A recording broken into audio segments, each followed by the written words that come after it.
नमस्कार मित्रांनो, स्वागत आहे पुन्हा एकदा एका नवीन व्हिडिओमध्ये व नवीन अपडेटमध्ये. मित्रांनो, राज्याची परिस्थिती सध्या तुम्ही पाहू शकता. सध्याची परिस्थिती संपूर्ण दुष्काळाची दिसते. त्याचबरोबर साखरेचे वाढलेले भाव, साखरेचा भाव नेमका वाढला कशामुळे?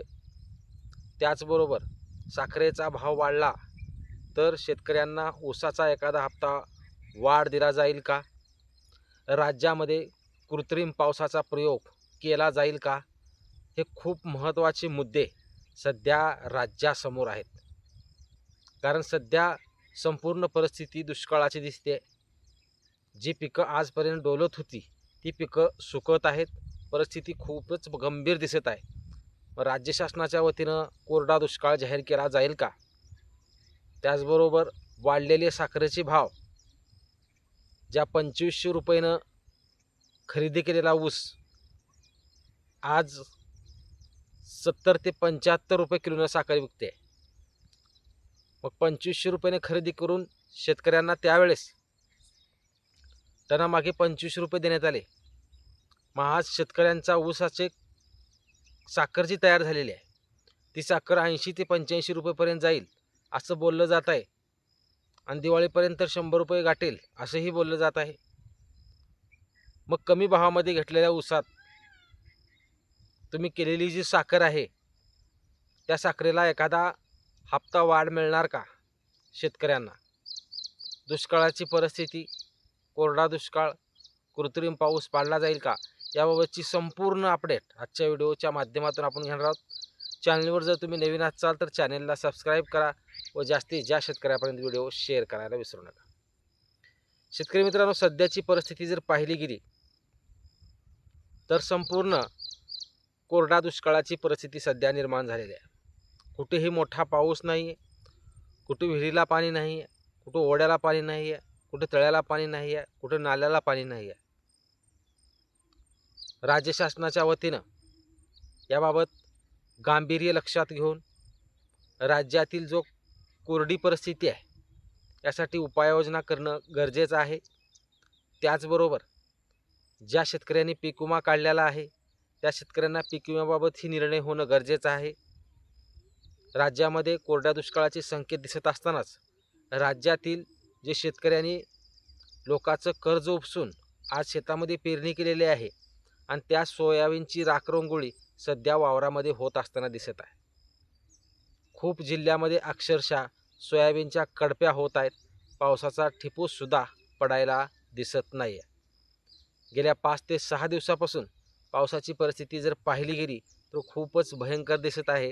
आणि पुढील 4 ते 5 दिवसात जर पाऊस मोठा नाही आला तर शेतकऱ्यांची हातची आलेली पिकं जाण्याची संकेत आहेत.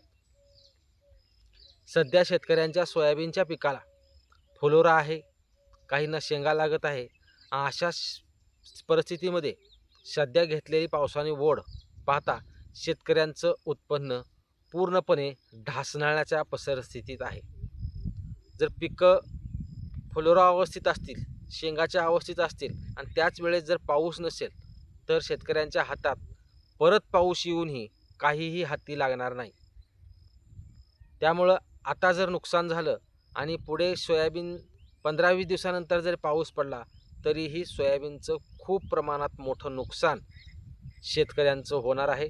त्याबाबत राज्य शासन कुठली पावलं उचलणार, राज्य शासन कुठला निर्णय घेणार हे पाहणं गरजेचं आहे. सगळ्यात महत्त्वाचा मुद्दा, राज्य सरकारकडून कृत्रिम पावसाचा प्रयोग का केला जात नाही आहे? कारण एक वेळेस माननीय देवेंद्र फडणवीस यांच्या माध्यमातून कृत्रिम पावसासाठीचा प्रयत्न करण्यात आला होता आणि तो यशस्वीही झालेला होता. परंतु शेतकरी मित्रांनो, ज्या ढगांना कृत्रिम पावसाची गरज पाडताना जे ढग लागतात ते ढग सध्याच्या परिस्थितीत नसल्यामुळं राज्य सरकार कृत्रिम पावसाचा प्रयोग करणं शक्य नाही.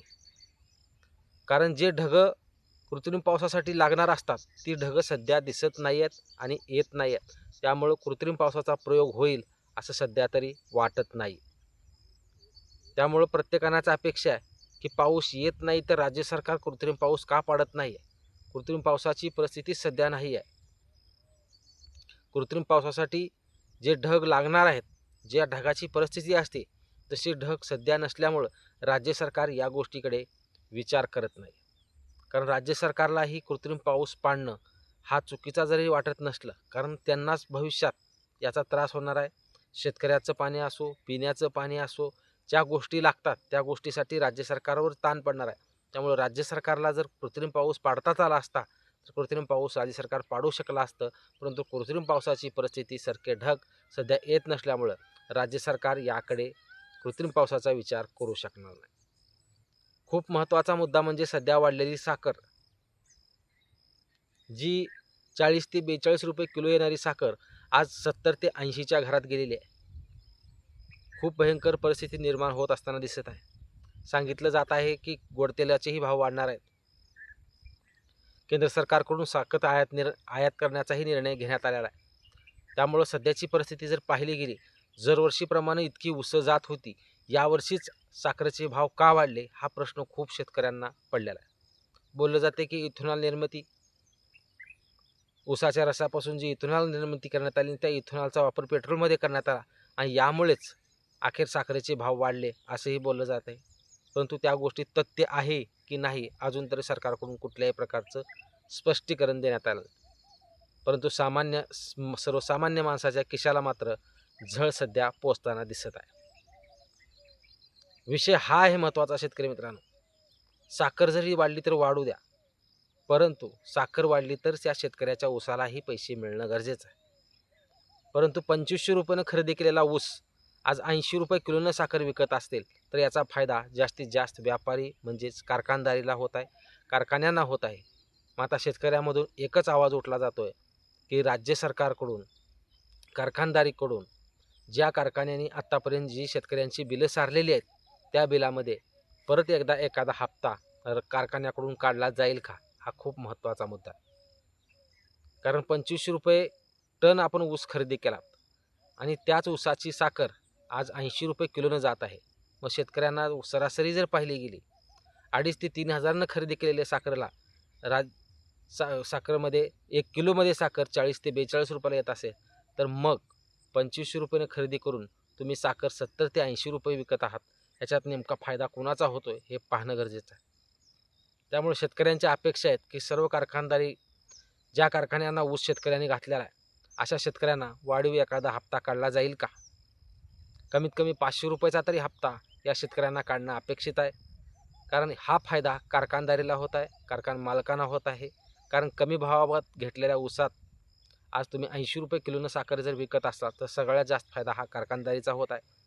त्यामुळं सर्वांच्या नजर आहेत की कारखानदारी जे कारखान्याने ऊस घेतलेला आहे त्याच शेतकऱ्यांना कारखाने परत एकदा एखादा वाढीव हप्ता काढतील का, आणि ते काढणं अपेक्षितच आहे शेतकरी मित्रांनो. कारण जो भावानं तुम्ही ऊस खरेदी केलात आणि आज जी साखर ज्या भावानं जात आहे त्याप्रमाणे पैसे खूप उरत असतात आणि ते उरलेल्या पैशामधून शेतकऱ्यांना टनामागे जर 500चा जर हप्ता काढला तर शेतकऱ्यांचा त्याचा फायदा होऊ शकतो. कारण कमी भावामध्ये ऊस खरेदी दिला गेला आणि त्याच ऊसाची साखर आज त्याच शेतकऱ्याला 80 रुपयानं खरेदी करावं लागणार. भविष्याचा विचार जर पाहायला गेला, येणाऱ्या ऊसाच्या हंगामाला भाव येणार का, ह्यामागं कुठलंही अजून कारण स्पष्ट नाही आहे. जर भविष्यात ऊसाला हाच जर भाव मिळत असेल 7 ते 8,000 रुपये टननं जर भाव मिळत असेल तर शेतकरी गपचीप 80 रुपयाने साखर खरेदी करू शकतील. परंतु 2,500ने खरेदी करून तुम्ही 80 रुपयानं आणि परत जर उद्या ऊस जर शेतकऱ्यांचा 2,500 ते 3,000 रुपयानं जर आपण खरेदी करत असाल तर ती गोष्ट पूर्णपणे चुकीची होऊ शकते. त्यामुळं राज्य सरकारने भविष्यातील येणाऱ्या जाणाऱ्या ऊसालाही चांगला भाव देणं गरजेचं आहे. आणि महत्त्वाचा मुद्दा, जे तुम्ही ऊस आजपर्यंत शेतकऱ्यांचा 2,000 ते 2,500 रुपयाने खरेदी केलात, 80 ते 90 रुपयाने आज साखर खरेदी विकताय तर त्या उर्वरित पैशाचा एखादा तरी 500 रुपयाचा हप्ता त्या शेतकऱ्यांना काढणं गरजेचं आहे.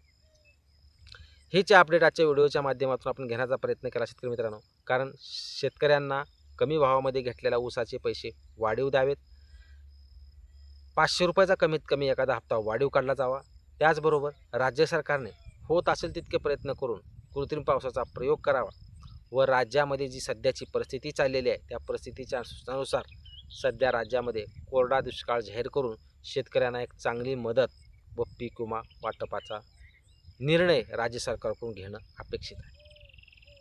याबाबत कुठलीही जरी अपडेट आली तर लागलीच चॅनल होईल. चॅनलवर नवीन असाल चॅनलला सबस्क्राईब करा, जास्तीत जास्त लोकांपर्यंत हा व्हिडिओ शेअर करा. धन्यवाद शेतकरी मित्रांनो.